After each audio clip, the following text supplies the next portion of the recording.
দুই ভাইয়ের মধ্যে দ্বন্দ্ব লাগায়, তৃতীয় ব্যক্তি যখন সরে যায়, এই ব্যক্তিরা শত্রুতামি করে যুদ্ধ করে জিতে লাগে না, ভাই ভাই যুদ্ধ করে দুর্বল এমনি হয়ে যায়, তাই খালি ফিল্ডে গোল দিয়ে দেয়। আমার মাইকের আওয়াজ যতটুক যাচ্ছে, যে যেখান থেকে শুনতে পাচ্ছেন, আল্লাহর ওয়াস্তে একটু নিজেকে ব্রেক দিয়ে একটু সময় নিয়ে চিন্তা করেন। আপনারা দুই ভাইয়ে যুদ্ধ করলে, ঝগড়া করলে লাভ কার হচ্ছে একটু বের করে দেখেন। স্বামী স্ত্রী ঝগড়া করলে লাভ কার হচ্ছে একটু বের করে দেখেন। তখন দেখবেন আসল বাটপারগুলো বের হয়ে যাবে।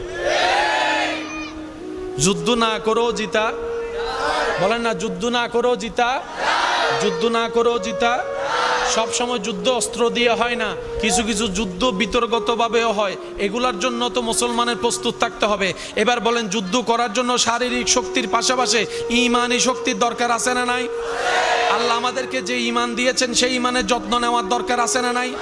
এবার কোনো মানুষ যখন গানের দিকে আসক্ত হয়ে যায়, ঈমানটা আস্তে আস্তে দুর্বল হয়ে যায়, নাচের দিকে